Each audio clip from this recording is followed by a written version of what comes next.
కృపా సమాధానములు పునరుత్థాన తీర్పు దీవెనలు మనందరికీ దేవుని స్మృతిగా దయచేయను గాక. ఆమేన్. గత వారము ఈస్టర్ పండుగ కార్యక్రమము జరిపించుకున్నాం. అయితే మిమ్మల్ని కూడా ఒక ప్రశ్న అడగాలనుకుంటున్నాను. పునరుత్థానుడైన యేసుక్రీస్తు ప్రభువారు ఎవరెవరికి కనబడ్డారు? మరియమ్మకు, మగ్దలేని మరియకు, శిష్యులకు,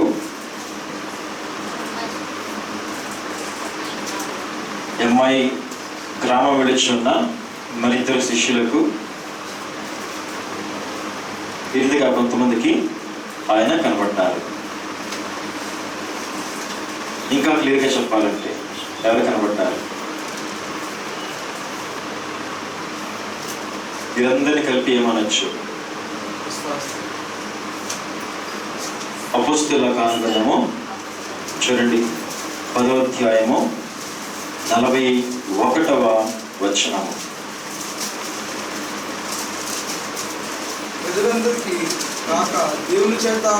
ప్రజలందరికీ కాక దేవుని చేత ముందుగా ఏర్పరచబడిన సాక్షులకే, అనగా ఆయన మృతుల్లో నుండి లేచిన తరువాత ఆయనతో కూడా అన్నపానములు పుచ్చుకొనిన మాకే ఆయన ప్రత్యక్షముగా కనబడినట్లు అనుగ్రహించను. ఇక్కడ చాలా క్లియర్గా మనం చూస్తున్నాం. ఎవరికి యేసుక్రీస్తు ప్రభువారు కనబడ్డారు? ముందుగా ఏర్పరచబడిన సాక్షులు, అనగా అపొస్తలులు, మరికొంతమంది శిష్యులు. ఇంకా ఎవరు అనగా దాని గురించి కూడా మరి పేతురు విపులంగా చెప్తున్నాడు. ఆయనతో కూడా అన్నపానములు పుచ్చుకొనిన మాకే అని చాలా ధైర్యముగా మరి పేతురు గారు చెబుతున్నారు. ఇంత ధైర్యంగా చెప్తున్నారు గారు పేతురు. అయితే యేసుక్రీస్తు ప్రభువారు కనబడినప్పుడు ఆయనను చూడగలిగిన కన్నులు వారికి ఉన్నాయా? ఆయనను చూడగలిగిన వారికి ఉన్నాయా? దేవుడు ముందుగా మమ్మల్ని ఏర్పరచుకున్నారు సాక్షులుగా. ఆయనతో పాటు అన్నపానం పుచ్చుకున్న మాకే దేవుడు ఆయన ప్రత్యక్షముగా కనబడ్డారు అని పేతురు చెప్తున్నాడు. ఈ మాటకు అర్థం ఏంటి అనగా, ఉదాహరణకు ఇదే మేడగది అనుకుందాం. ఇదే మేడగది. ఇక్కడ ఉన్నవారందరూ కూడా అపొస్తలులు, ఆయనతో కూడా అన్నపానం పుచ్చుకున్న మరి శిష్యులు. ప్రభువు, పునరుత్థానుడైన ప్రభువు వారి మధ్యకు వచ్చి నిలుచున్నారు. ఆయన ఎవరు కనబడతారు? అక్కడ వారందరికి మాత్రమే కనబడతారు. ఒకవేళ వారితో పాటు బయట వారు ఉంటే కనబడతారా? లేదు. కొన్ని బయట నుంచి ఎవరైనా తొంగి చూస్తే కనబడతారా?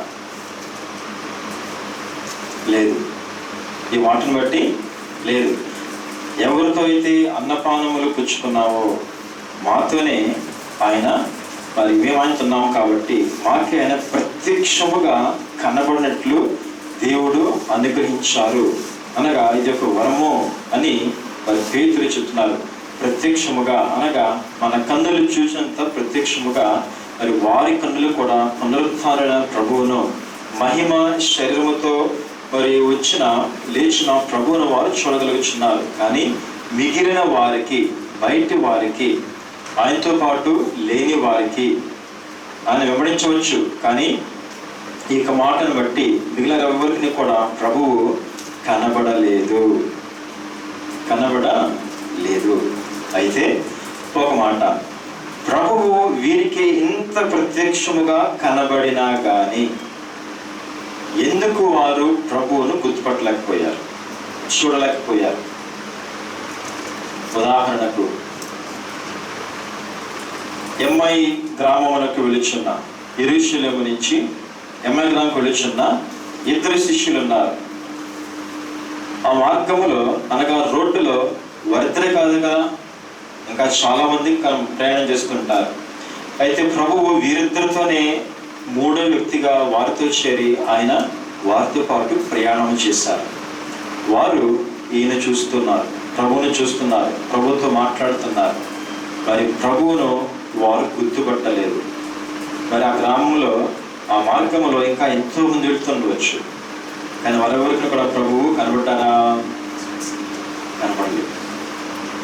ఈ రీతిగా ప్రభువు వీరికి మాత్రమే ప్రత్యక్షము అవుతూ ఉన్నా కానీ వీరిలో ఉన్న ఒక స్థితి ఏమిటి అనగా తమ కళ్ళ ముందున్న ప్రభువుని చూడలేకపోవడం, తమతో మాట్లాడుచున్న ప్రభువును గుర్తించలేకపోవడం, తమకు సహాయం చేస్తున్న ప్రభువుని వారు గ్రహించలేకపోవడం, ఆయన మృతుల నుండి లేచారు అని నమ్మలేకపోవడం, ఇవన్నీ కూడా కలిసి ఏం చేశాయి? ప్రభువును వారు చూడలేనట్లుగా వారి కన్నులను మూసివేయించారు. ప్రభు వారితో ఉన్నారు కానీ ప్రభువును వారు గుర్తుపట్టడం లేదు. భక్తులే మరి అంటుంది, ఆయన తోటమాలి అంటుంది. ఈ యొక్క ఎమ్మె గ్రామ శిష్యులు ఆయన బాటసారి అనుకుంటున్నారు. అలాగే పేతురు, యోహాను, మరి కొంతమంది శిష్యులు ఆయన ప్రభువుని కూడా వారు గుర్తుపట్టలేదు. రీతిగా ఎందుకు వారు ప్రభుని చూడలేకపోయారు, గ్రహించలేకపోయారు? తోమ ఉన్నాడు, నేను ఆయన చూస్తేనే కానీ, ఇంకా చూస్తే మాత్రం సరిపోదు, ఇంకేం చేయాలి? ఆయన చేతుల గాయాల్లో నా వేలు పెట్టాలి, ఆయన పక్కన గాయాల్లో నా వేలు పెట్టాలి, అనగా నేను స్పర్శిస్తేనే కానీ నేను నమ్మను అంటున్నాడు. ఏమి వారిని ఆటంకపరుస్తూ ఉన్నాయి? వారిలో ఉన్న అవిశ్వాసం. ఏంటి అవిశ్వాసము? ప్రభువు లేచారు అని నమ్మకపోవుట, తర్వాత అనుమానము. నిజముగా ప్రభువేనా లేక భూతమా? తోమేమంటున్నాడు, నేను ఆయన్ను ముట్టుకుంటేనే కానీ నమ్మనంటున్నాడు. ఇంకా మగ్దలేని మరియా ప్రభు కనబడ్డా కానీ ఆయన తోటమాలనుకుంటుంది. అంటే ఏంటి? ఆమె ప్రభువును ఒక రూపంలో వెతుకుతుంది, ప్రభువు మరి రూపంలో ఆమెకు కనబడ్డారు. ఆమె ఎలా వెతుకుతుంది? ప్రభువును ఎలా వెతుకుతుంది? చనిపోయిన ఒక శవము వలె చుట్టబడిన వస్త్రములతో, ప్రేత వస్త్రములతో చుట్టబడిన ఒక శవం ఎలా ఉంటుందో అలాగన ప్రభువును చనిపోయిన వాడుగా ఆమె వెతుకుతూ ఉంది. కానీ ప్రభు ఎలా కనబడ్డారు? ఆమెకు సజీవులుగా ఆయన కనబడ్డారు. ఈ రీతిగా తాను తలంచింది వెతుకుతుంది ఒకటైతే, ఆయన కనబడ రూపము మొదటి కాబట్టి ఆమె చూడలేకపోయింది. ఇంకా శిష్యులు, చేపలు పట్టడానికి ఉన్న శిష్యులు ఎందుకు చూడలేకపోయారు ప్రభును? ఎందుకు గుర్తించలేకపోయారు ప్రభును? అనగా వారి ధ్యాస ఆయన వారికి కనబడ్డం మాత్రమే కాదు, తన స్వరము కూడా వారికి వినిపించారు. అయినప్పటికీ వారు ప్రభువుని చూడలేదు, గ్రహించలేదు. ఎందువల్ల అంటే వారి ధ్యాస దేని మీద ఉంది? చేపల మీద ఉన్నది. వారి ధ్యాస దేని మీద ఉన్నది? రాత్రంతా తాము పడిన కష్టం మీద ఉన్నది. వారి ధ్యాస దేని మీద ఉన్నది? వారి యొక్క ఆకలి మీద ఉన్నది, కానీ ప్రభు మీద లేదు. రీతిగా హృదయమంతా కూడా మరి చేపల మీద, కష్టం మీద, ప్రయాస మీద, నిద్రలేమి మీద ఉండడం వల్ల ప్రభుని వారు చూడలేకపోతున్నారు.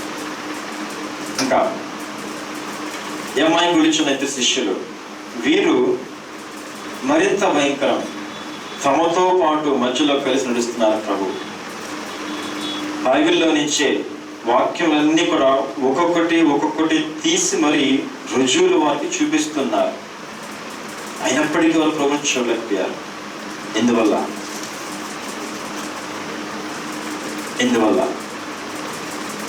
అనగా వీరు ఏం చేస్తున్నారంటే వీరు గాసిప్స్ చెప్పుకుంటున్నారు. ఏంటి గాసిప్స్? గాసిప్స్ అంటే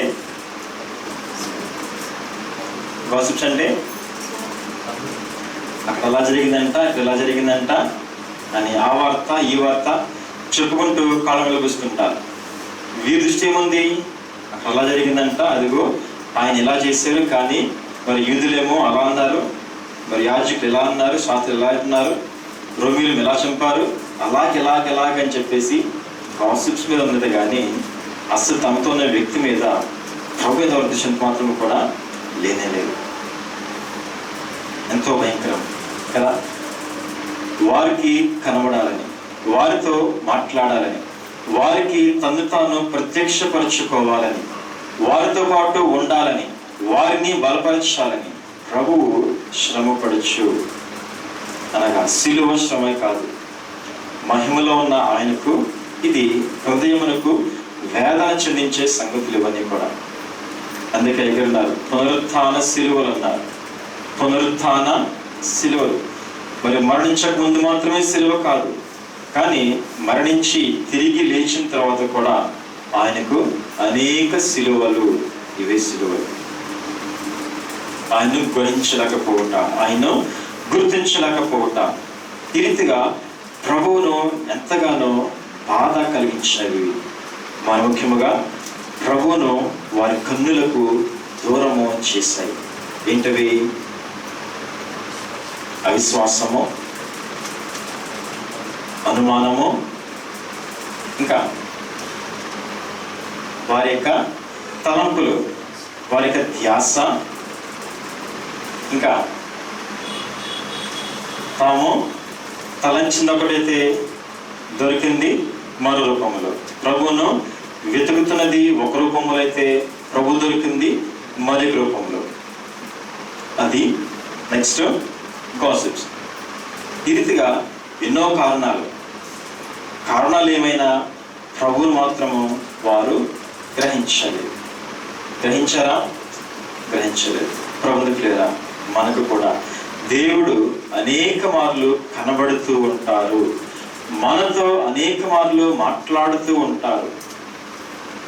వాక్యం ద్వారా మాట్లాడుచుండవచ్చు, లేక దర్శనం ద్వారా మాట్లాడుచుండవచ్చు, లేక భక్తుల ద్వారా మాట్లాడుచుండవచ్చు, యాచకుల ద్వారా మాట్లాడుతుండవచ్చు. ఒక్కొక్కసారి అన్ని ద్వారా కూడా దేవుడు మాట్లాడుతూ ఉంటారు. తానే శ్రమగా మాట్లాడుతూ ఉంటారు, మరొక రూపంలో మాట్లాడుతూ ఉంటారు. కానీ ప్రభువును, ఆయన యొక్క స్వరమును గుర్తించే స్థితి లేనందువల్ల, అనగా దేవుడా కనబడతాడా అంటే ఏంటి? అవిశ్వాసం. ఒక ప్రక్కనే ఉంది, దేవుణ్ణి చూడాలి అని ఆశ ఉంది, కానీ మరొక ప్రక్కన దేవుడు నాకు కనబడతాడా? అనుమానము, అవిశ్వాసము. కనబడి నిజంగా దేవుడేనా? మాట్లాడింది నిజంగా దేవుడేనా? ఈ ఆలోచన ఇచ్చి నిజంగా దేవుడేనా? ఈ ప్రపంచి నిజంగా దేవుడేనా?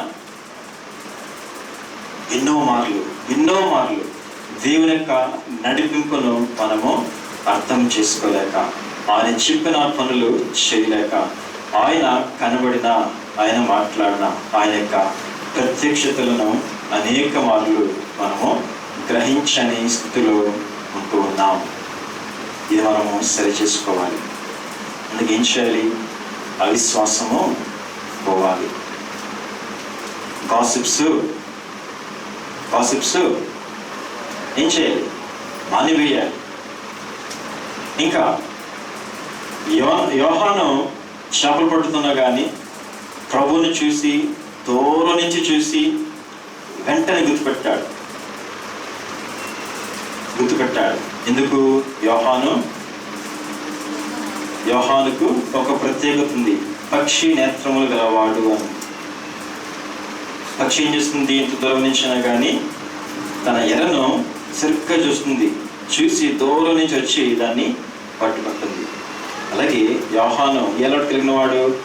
ప్రభు నుంచి చూసి అలవాటు కలిగిన వాడు, ప్రభు యొక్క అంతరంగం నుంచి చూసి అలవాటు కలిగిన వాడు, ఆయనతో పాటు సాన్నిధ్యము కలిగిన వాడు. యోహాను వెంటనే ప్రభువును గుర్తుపెట్టాడు. అలాగే మనము కూడా యోహాను వలె మిగిలిన ఏ పనుల్లో ఉన్నా కానీ, మన జీవనోపాధి సంబంధించి ఉద్యోగమైన కానివ్వండి, మరి ఏ ప్రయాణమైనా కానివ్వండి, శిష్యులు చేసినట్లు, ఎంఐ శిష్యులు చేసినట్లు ప్రయాణమైనా కానివ్వండి, ఏం కలిగి ఉండాలి? ఆయన యొక్క ధ్యాస కలిగి ఉండాలి. ఆయన ధ్యాస కలిగి ఉండాలి. ఒక ఉదాహరణ చెప్తాను, అంతకుముందు చెప్పినట్టు గుర్తు నాకు. ఒకసారి ఇద్దరు భక్తులు వెళుతున్నారు, బస్సులో ప్రయాణం చేస్తున్నారు. ఒక ఆయన అప్పుడే కొత్తగా వచ్చిన పాస్టర్ గారు పక్కన కొత్త ఆయన్ని మాటికి మాట్లాడిస్తున్నారు. ఇద్దరు పక్కన కూర్చున్నారు, మాట్లాడకపోతే బాగోదేమో అని చెప్పేసి మాట్లాడిస్తున్నారు. మాట్లాడకపోతే ఏమనుకుంటారని చెప్పి మాట్లాడిస్తున్నారు. ఆయనేమో ముభాంగా ఉంటున్నారు. ఉండి ప్రయాణం అయిపోయిన తర్వాత దిగేటప్పుడు ఇంకెప్పుడు నన్ను మాట్లాడించొద్దు అన్నారు. ఇంకెప్పుడు నన్ను మాట్లాడించొద్దు. ఎందుకయ్యా అంటే, నేను ధ్యానం చేసుకుంటా ఉంటాను, నన్ను మాట్లాడేసి నాకు డిస్టర్బ్ అవుతుంది, నన్ను మాట్లాడించొద్దు. ఆయన ప్రయాణం చేస్తున్నా కానీ ఏ ధ్యాసలో ఉన్నాడు? దేవుని ధ్యాసలో ఉన్నాడు. రీతిగా మనము కలిగి ఉండవలసినవి, మనము చేయవలసినవి కొన్ని ఉన్నాయి. ఇలా చేసినట్లయితే మనం తప్పక ఏ స్థితిలో ఉన్నా, ఎటువంటి సమయమైనా మనము ప్రభువును చూడవచ్చు, ప్రభుతో మాట్లాడవచ్చు. ఆయన మనతో మాట్లాడుతుంటారు. ఇంకోలా చెప్పాలంటే, మదర్ తెరీసాకి దేవుడు ఎప్పుడు మాట్లాడారు? వెళ్ళి సేవ చేయమని. ఆమె ట్రైన్లో ప్రయాణం చేస్తుండగా మాట్లాడారు. ఏది చేస్తున్నా కానీ ఏముందా మనలో ఆయన యొక్క ధ్యాస కలిగి ఉండాలి. దేవుని మాటలే కదా, దేవుని వీడియోలే కదా, దేవుని పిక్చర్లే కదా అని అయ్యి చూస్తా ఉంటే కుదురుతుందా? కుదరదు. దేవుని ధ్యాస వేరు, మిగిలినవి వేరు. రీతిగా మరి ప్రభువు 8 సార్లు వారికి ప్రత్యక్షమయ్యారు. 8 సార్లుగా ఆయన పునరుత్థానుడి లేచిన తర్వాత నుంచి ఆయన ఆరోహణము అయ్యే వరకు ఈ 40 రోజుల గ్యాప్లో శిష్యులైన వారికి, స్త్రీలైన వారికి 8 సార్లు ప్రత్యక్షమయ్యారు. కానీ 8 సార్లలో కేవలము ఒక్కసారి మాత్రమే ఆయన్ని చూడాలి అనుకున్న ఒకరికి కనబడ్డారు. చూడాలనుకుంటున్నారు కాబట్టి కనబడ్డారు. మరి మిగిలిన 7 సార్లు కూడా ఎలా కనబడ్డారు? ఆయన ధ్యాస లేకపోయినా, ఆయన కొరకు కనిపెట్టుకోకపోయినా వారు ఆయనకు కనబడ్డారు. ఇవి ఏంటి మీరు చెప్పాలి. మొదటి ఎవరు? మగ్దలేనే మరియా. ఈమెం చేసింది? సమాధి దగ్గరికి వెళ్ళింది. ప్రభు దేహమునకు సుగంధ ద్రవ్యములు పూయాలని చెప్పేసి వెళ్ళింది, కనబడలేదు. అప్పుడు ఏమైంది? నేను ఎలాగైనా ఆయన్ను చూడకపోతే ఎక్కడి నుంచి నేను వెళ్ళను. మిగిలిన స్త్రీలు అక్కడి నుంచి వెళ్ళిపోయారు. కానీ ఈ మాత్రం వెళ్ళిందా? వెళ్ళలేదు. ఆయన చూస్తేనే నేను వెళ్తాను, లేకపోతే వెళ్ళను అని గట్టిగా పట్టుబట్టి కనిపెట్టింది. వెతుకుతుంది. ఎంత వెతికింది? ఆయన తన పని మానివేసి, తన పనిని పోస్ట్ పోన్ చేసుకొని తండ్రి దగ్గరికి వెళ్ళకుండా ఏం చేశారు? ఆయన మగ్దలేనే మరి దగ్గరికి వచ్చి ఆమె కనబడి, ఆమెతో మాట్లాడి, ఆమెను ఓదార్చి అప్పుడు తండ్రి దగ్గరికి ఆయన వెళ్ళారు. పునరుత్థానుడే తిరిగి లేచిన తర్వాత ఆయన ఏం చేయాలి పని? మొట్టమొదట పరలోకమునకు తన దగ్గరికి వెళ్ళి తాను కనపరుచుకొని అప్పుడు మరలా వచ్చి మిగిలిన పని చేయడానికి ఆయన క్రిందికి వచ్చి వీరికి కనబడాలి. గలిలయలో వారికి కనబడాలి. అది వారు ఏర్పరచుకున్న స్థలము.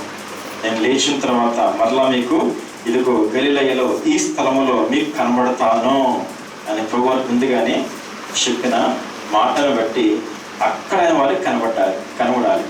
కానీ ఈమెం చేసింది? మధ్యలో ఏడుస్తా ఉంది. ఎందుకు ఏడుస్తుంది? నాకు ప్రభు కనబడటం లేదు, ఇదే తప్ప అనుకోవట్లేదు. సరే, ఈమెను ఓదార్చాలి అని చెప్పి ఏం చేస్తారు ప్రభు? ఆయన ముందుగా ఈమె దగ్గరికి వచ్చి ఈమెకు కనబడి అప్పుడు పరలోకమునకు ఆయన వెళ్ళిన వారై ఉన్నారు. నన్ను జాగ్రత్తగా వెదకువారు నన్ను కనుగొందురు. నన్ను జాగ్రత్తగా వెదకువారు నన్ను కనుగొందురు. ఎప్పుడు వెతకాలి? ఎప్పుడు ప్రార్థన చేయాలి? ఎప్పుడు ప్రార్థన చేయాలి? ఏ టైంలో ప్రార్థన చేయాలి? రోజులో మీరందరూ ప్రార్థన చేస్తారు కదా, ఏ టైంలో చేస్తారు?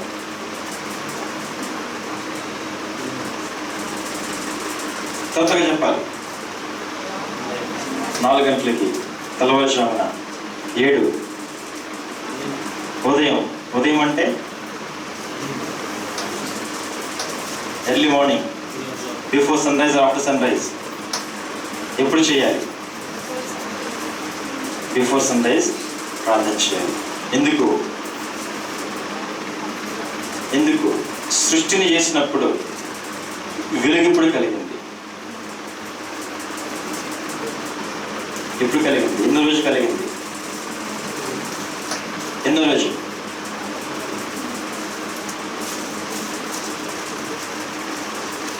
మిమ్మల్ని చూస్తూ ఉంటే మీ అందరికీ కూడా ఆది కాండంలో క్విజ్ పెట్టాలని ఉంది నాకు. అలాగైనా చదువుతారని కొన్ని 1 అధ్యాయాలని క్విజ్ పెడతాను, 1 అధ్యాయంలో క్విజ్ పెడతాను, సరేనా? ఎన్నో రోజు వెలుగు కలిగింది?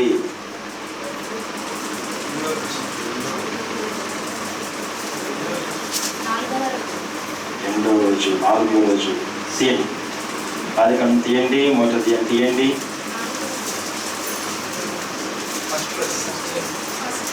ఇప్పుడు ఎన్నో వచనం? సండే స్కూల్ పిల్లలకి బాగా గుర్తుంటుంది, వాళ్ళకి ఏ పని ఉండదు కదా. మరి మీకేమో చాలా పనులు మర్చిపోయారు, సృష్టి క్రమం మర్చిపోయారు. మొదటి రోజున వెలుగు కలిగింది. ఎక్కడిది వెలుగు? దేవుడి. తర్వాత మరి సూర్యుడు ఎప్పుడు కలిగాడు? సూర్యుడు చేయబడిన రోజు ఎప్పుడు? బైబిల్ చూడకుండా చెప్పాలి, సరే చూసి చెప్పండి.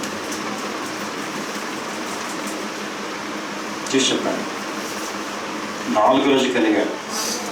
4వ రోజు సూర్యుడు చేపట్టాడు. అనగా రోజు ఎప్పుడు స్టార్ట్ అవుతుంది? సూర్యుడికి ముందా, సూర్యుడు తర్వాత? మిగిలిన వారందరికీ ఏమో సూర్యోదయంతో స్టార్ట్ అవుతుంది.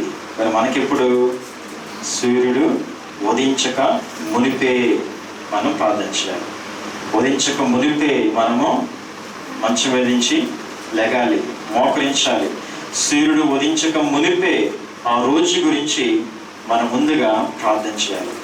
సృష్టిలో సగము సూర్యుడు కలిజేయబడక మునుపు జరిగింది, మిగిలిన సగము సూర్యుడు కలిజేయబడిన తర్వాత జరిగింది కదా. ఆకాశపైనవన్నీ కూడా సూర్యుడు చేయక మునుపు కలిజేయబడ్డాయి, భూమి కిందవన్నీ కూడా సూర్యుడు తర్వాత కలిజేయబడ్డాయి, అవునా కదా. అలాగే మన పనులు కూడా సగానికి పైగా ఎప్పుడైపోతాయి? తెల్లవారుజామున లేచి సూర్యోదయించుకుని లేచి ప్రార్థన చేస్తే అక్కడే సగం పనులు అయిపోతాయి. మిగిలిన పనులు ఎప్పుడవుతాయి? సూర్యుడు ఉదయించిన తర్వాత మిగిలిన పనులు జరుగుతాయి. ముందు పనులు ఎవరు చేస్తారు? అవన్నీ కూడా దేవుడు ఉండగానే ఆయన ముందే చేసి పెట్టేస్తారు. మిగిలినవి మీ ద్వారా మీ చెయ్యి పెడితేనే కానీ అవి కదలవు అనమాట. ఎప్పుడు ప్రార్థన చేయాలి? సూర్యుడు ఉదయించక మునిపే ప్రార్థన చెయ్యండి, మీ పనులు వెంటనే అవుతాయి. ఒక్కొక్కసారి ఎన్ని రోజులు చేసినా, 2-3 రోజులు, 3-4 రోజులు, కొన్ని వారాలు చేసిన పనులు త్వరగా అవ్వవు. ఇది చేసి చూడండి, తెల్లవారుజామున లేచి చూడండి, సందర్భంగా మోకరించండి, ప్రార్థన చేయండి. ఆ రోజు కొరకు మీకు వెంటనే జరుగుతాయి. సరే, మరి మగ్దలేని మరియా ప్రభువును కనుగొనాలి అని జాగ్రత్తగా వెతికింది, కనిపెట్టింది. ప్రభువును ఆమె కనుగొంది. తర్వాత మిగిలిన శిష్యులు మాత్రము ఆయన కొరకు వారు కనిపెట్టలేదు. అయినప్పటికీ ప్రభు తను తానే వారికి కనబరుచుకున్నారు. ఎందుకు కనబరుచుకున్నారు? ఆయన తను తాను వారికి కనబరచగలకపోతే ఆయన వచ్చిన పని సంపూర్ణము కాదు. మరి పండితులు అంటారు, యేసుక్రీస్తు ప్రభు యొక్క పునరుత్థానమునకు చేసిన సేవ పరిచర్య అంతా ఒక ఎత్తు అయితే, ఆయన లేచిన తర్వాత ఈ మిగిలిన 40 రోజులు కూడా ఆరోహణ వేయాలి కూడా విన్నా, ఈ 40 రోజుల్లో చేసిన పని వాళ్ళకి ఎత్తు. ఈ 40 రోజుల్లో వారికి కనబడకపోతే, వారితో మాట్లాడకపోతే, తన్ను బయలుపరచమనకపోతే ఆయన పని జరగదు, ముందుకు వెళ్ళేది కాదు. కాబట్టి ప్రభు వారికి కనబడ్డారు. ఎందుకు శిష్యులు ఏం చేశారు? భయపడి తలుపులు మూసుకొని, సమాధానం లేక, హృదయంలో నెమ్మది లేక, ప్రాణభయం కొరకు, ఇదిగో దేవా నీ కొరకు మా కుటుంబాన్ని, మా యొక్క పిల్లల్ని, మాస్తుపాస్తులన్నింటినీ కూడా నేను వదిలేసి మరి నేను అమ్మడిస్తున్నాను, నాకేమిస్తావు అని అడిగిన పేరుతో గారు ఏం చేస్తారు? ఇప్పుడు వాళ్ళందరినీ కూడా గుంపు కూడి మేడగదిలో పెట్టి తలుపు వేసుకున్నారు. ఇంకేం చేశారు? ఎవరో లేని టైంలో రాత్రిపూట వెళ్ళి సముద్రానికి వెళ్ళి చేపలు పడుతున్నారు. ప్రభు కనబడకపోతే ఏమైండేది? వీళ్ళు ధైర్యంగా ముందుకు వచ్చేవారు కాదు, ప్రభును నమ్మేవారు కాదు. మరి ఇంతవరకు ప్రభు చెప్పిన పరిచర్య, ప్రభు చేసిన పరిచర్య, ప్రభు చెప్పిన మాటలు అన్నీ విన్ని నమ్మిన వారే ఇప్పుడు ఈయనే ఆయన, ఈయనే మెస్సియా, ఈయనే దేవుడు, ఈయనే అభిషిక్తుడు అని వాక్యములో నుంచి రుజువులు చేసి చూపించారు. అందుకే ఏం చేశారు? చూడండి, లోకస్వార్తలో 24వ అధ్యాయంలో 45వ వచనము.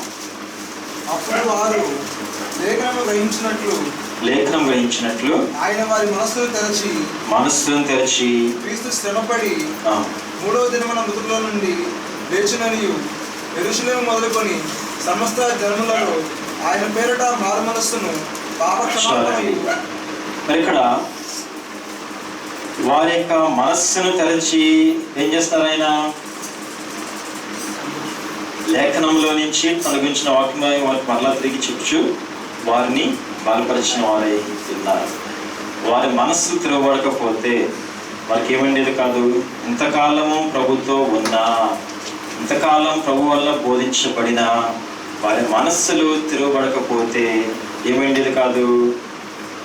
ప్రభువు ఈయనే మెస్సియా అని వారు రుజువు చేసి ఉండలేకపోయేవారు,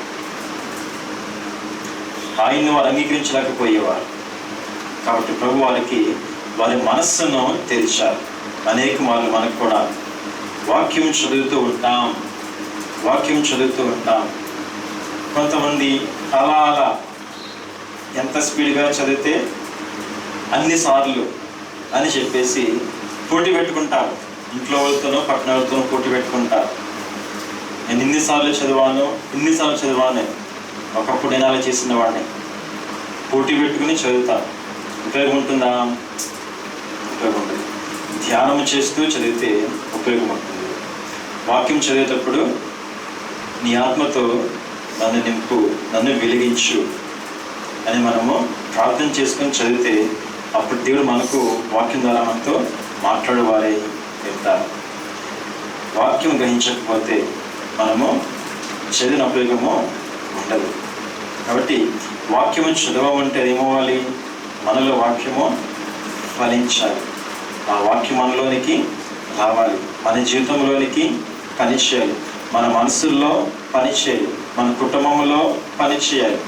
అందుకే వాక్యం చదివినప్పుడు ఉద్దేశించి మనము చదివేవారుగా ఉండాలి. ఇదిక ప్రభువు వారి యొక్క మనస్సును తెరిచారు. దావీదు అంటాడు, నీ గ్రంథములోని ఆశ్చర్యమైన సంగతులు చూసినట్లు నా కన్నులు తెరువుము. నడుపుతున్న గతం చూస్తున్నాను, నా కన్నులు తెరువు. అలాగే ప్రభువును చూడాలి అంటే మనకేం కావాలి?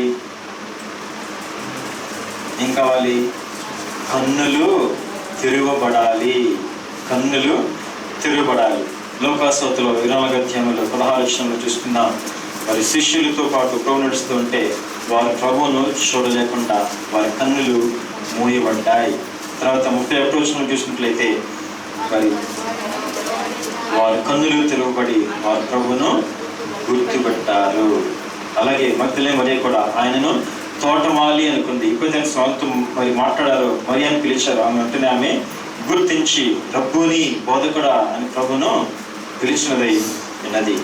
అలాగే మరి చూడక మునుపు, కన్నులు తెరవ చేయబడక మునుపు ఈ యొక్క యోహాను పేతురులు చేపలు పట్టారు. కానీ ఎప్పుడైతే ప్రభువు అని తెలిసిందో అంటే ఏం చేశారు? పేతురు సముద్రంలోనికి దూకేశాడు, వాళ్ళను దోణిను వదిలేశాడు, ఈదుకుంటా ప్రభు దగ్గరికి వచ్చేసాడు కదా. కన్నులు తిరగబడాలి, కన్నులు తిరగబడాలి. తర్వాత అపుస్తకాల గ్రంథంలో 14 అధ్యాయం 27వ వచనం.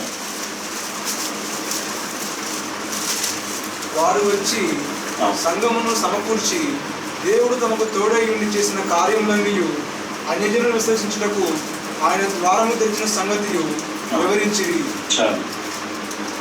విశ్వసించుటకు ద్వారము తెరవ చేయబడుట. ద్వారము ఆయన చూచుటకు మన కన్నులు తెరవ చేయబడాలి. వాక్యమును గ్రహించుటకు మన మనస్సు తెరవ చేయబడాలి. ఇంకా ఆయన్ను నమ్మడానికి ఏం చేయబడాలి? మనలోని విశ్వాసం అనే ద్వారము కూడా తెరవ చేయబడాలి. నమ్మిన తర్వాత ఇంకేం చేయబడాలి?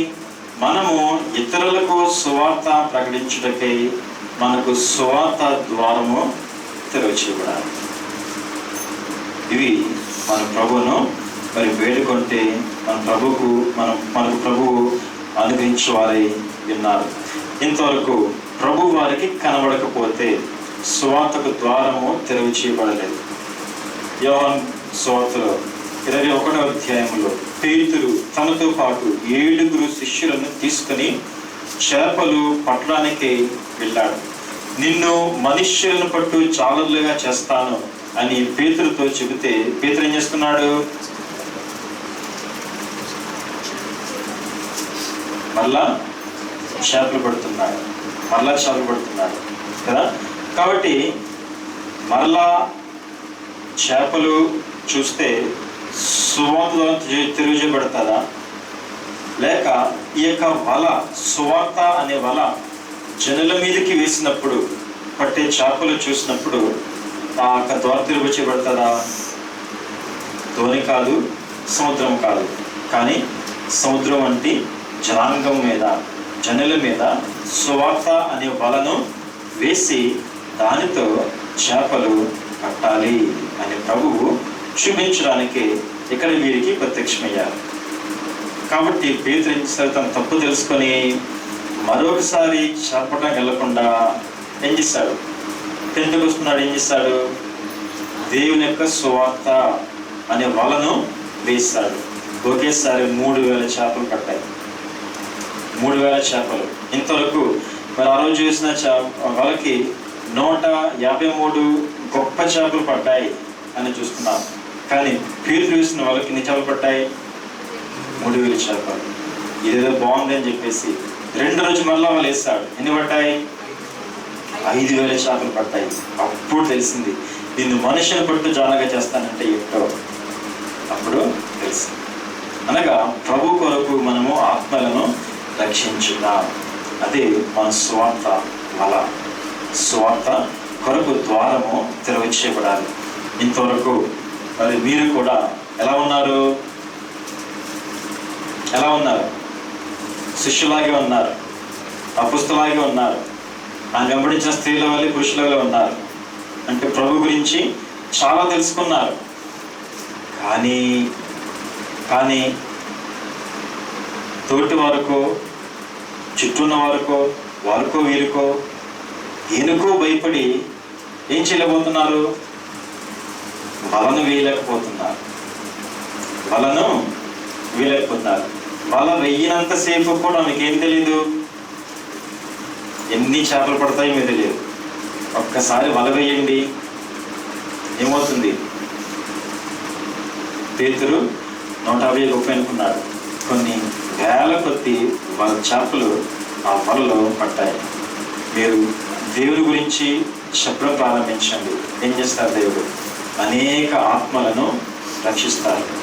మీ అకౌంట్లోకి వస్తాయి. మీ అకౌంట్లో ఎంత ఉంది అని చూస్తాం ఈ లోకంలో. కానీ పరలోకం కదా ఏముంటుంది? పరలోకం నుండి అకౌంట్ వేరు. ఏ అకౌంట్ అది? ఆత్మల సంపాదన అనే అకౌంట్. ఈ అకౌంట్లో ఇన్ని ఉన్నాయి.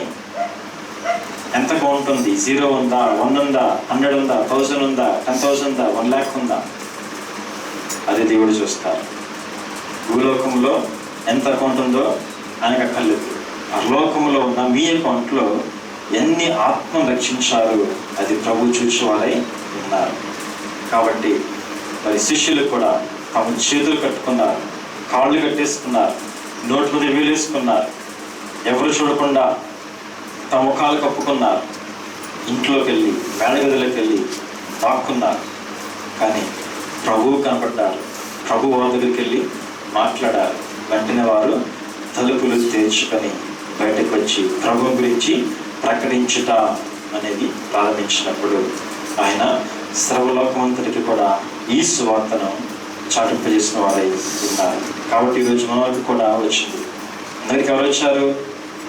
ఏ శిష్యులు వచ్చారు? ఏ శిష్యులు వచ్చారు మన దగ్గరికి? తోమా గారు వచ్చారు. పరిశుద్ధులైన అపస్తులైన తోమా గారు మన దగ్గరికి వచ్చి మరి వర్తమానమును అందించిన వారు ఉన్నారు. ఈ రీతిగా మరి సువార్త ద్వారము తెరవ చేయబడింది. ఇంకా మరి శిష్యులు అనుకుంటున్నారు, మేము చేపలు పడదాం, తిందాం, ఆకలేస్తుంది, పొట్ట నింపుకుందాం అనుకుంటూ వెళ్ళారు. ఒకళ్ళు కాదు, ఇద్దరు కాదు, 8 మంది వెళ్ళారు. వెళ్ళిన తర్వాత రాత్రంతా శ్రమ పడినా కానీ చేపలు పడ్డాయా? పడలా. ఎప్పుడు పడ్డాయి? మరి ఎప్పుడు పడ్డాయి?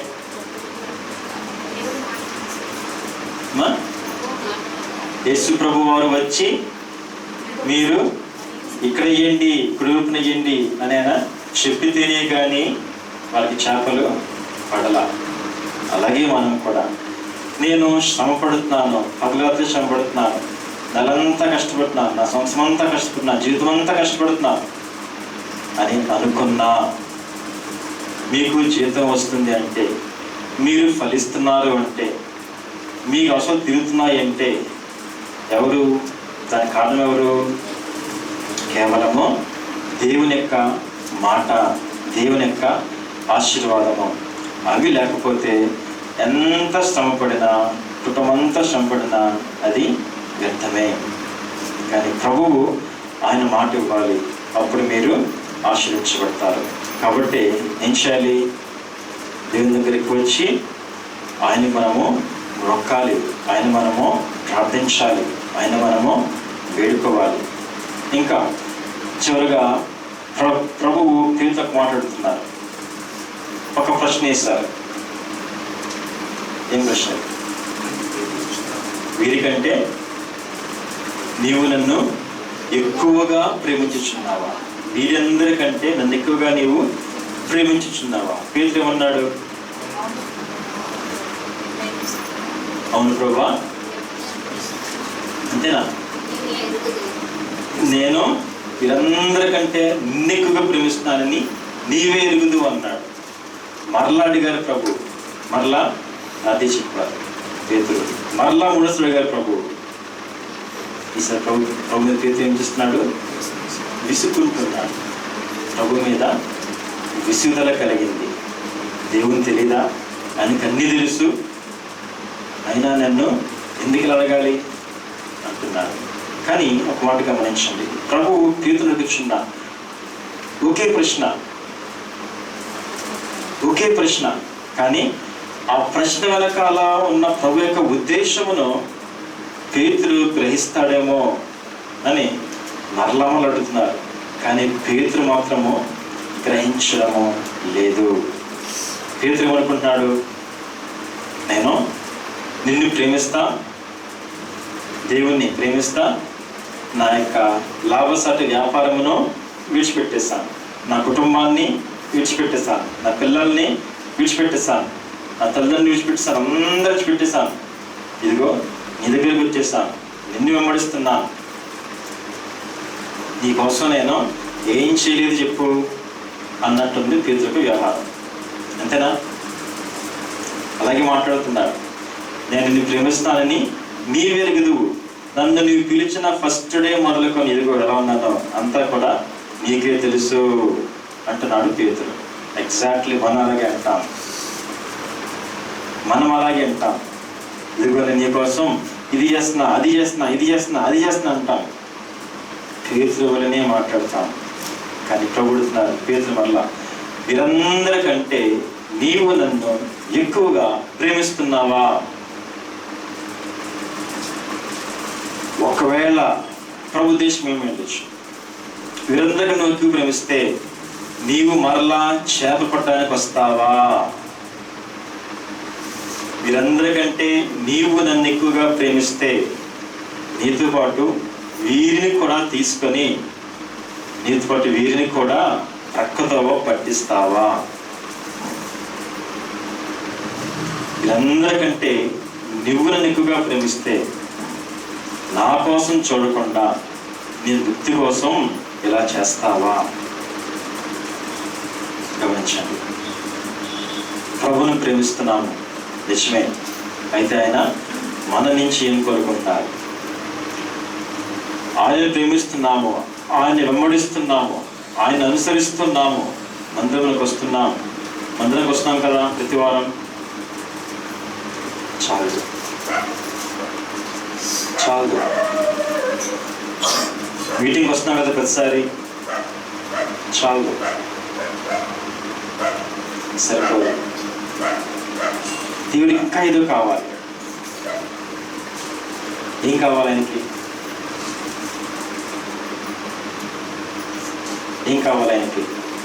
ఆయన ప్రభు దగ్గర నేర్చుకున్నాను అంటున్నాడు పేతురు.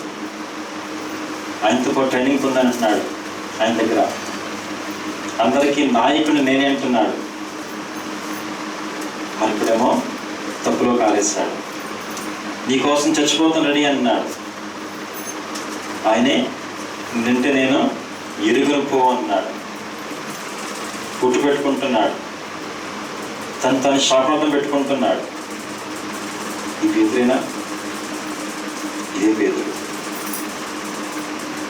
నీవు నన్ను ప్రేమిస్తున్నానంటే నన్ను ఎరుగను అంటావా? ప్రభు అడుగుచున్నారు. పేతురునే కాదు, మనల్ని కూడా అడుగుచున్నారు. మన యొక్క స్థితి, ప్రభు మీద మన ప్రేమ ఎలా ఉంది? నలుగురిలో కూడా ప్రభు మీద మన ప్రేమ ఎలా ఉంది? ఒంటరిగా ఉన్నప్పుడు ప్రభు మీద ప్రేమ ఎలా ఉంది? మన కష్టంలో ఉన్నప్పుడు, మన చిక్కుల్లో ఉన్నప్పుడు ప్రభు మీద ప్రేమ ఎలా ఉంది? ఎలా దాన్ని మనము కాపాడుకుంటున్నాం? ఎలా మనము నిలుపుకుంటున్నాం? దేవుడు మనం చూస్తున్నారు. పేతురుని చూస్తున్నారు, పేతురుని అడుగుతున్నారు. మరి రోజున మనల్ని కూడా అడుగుతున్నారు. వీరందరికంటే నీవు నన్ను ఎక్కువగా ప్రేమిస్తున్నావా? ప్రేమిస్తే ఏం చేస్తావు? ఎలా చేస్తావు అని ప్రభువును అడుగుతున్నారు. దానికి తగిన మరి సరైన సమాధానము, ప్రభువునకు ఆశించిన సమాధానము మరి మీ నుంచి రావాలని ఆయన ఎదురు చూస్తున్నారు. ప్రార్థన చేసుకోండి, ఆయన సన్నిధిలోకి వెళ్ళండి, మోకరించండి, మీరు ఆయనకు చెప్పుకోండి. కొద్దిమంది దేవుని భద్రపరిచి దీవించిన గాక. ఆమేన్.